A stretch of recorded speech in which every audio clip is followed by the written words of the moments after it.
मु अमीय प्रधान आपनकर प्रिय कार्यक्रम अप्रिय कथा को स्वागत। जय जगन्नाथ, जय श्री कृष्ण, जय श्री राधे।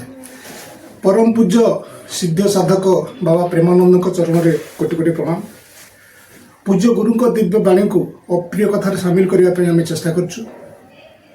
आशा करुँ निश्चित भाव में आपंकर आशीर्वाद एवं बाबांकर अप्रिय कथार वाणी को आपण ग्रहण करेंगे एवं आमको उत्साहित करेंगे।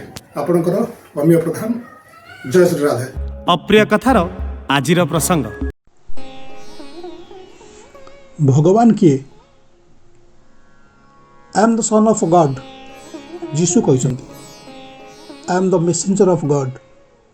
प्रॉफेट मोहम्मद कहते I am the supreme God, the father of this universe. भगवान श्रीकृष्ण कहते प्रमाण श्रीमद् भगवद गीतार नवम अध्यायर श्लोक संख्या 17 ताकू कविता माध्यम आपण पाखे प्रस्तुत करुच्ची। जीसु कहते भगवानंकर मुटे संतान एक, मोहम्मद कहते भगवानंकर मु एक वार्तावाहक। श्रीकृष्ण कहते कुरुक्षेत्र युद्धे मुहि ब्रह्मांड रक्षक, मुहि पितामाता, मुहि सृष्टिकर्ता, मुहि ओंकार प्रतीक। मो रूप एकरु अनेक, पुणी अनेकरु मुहि एक।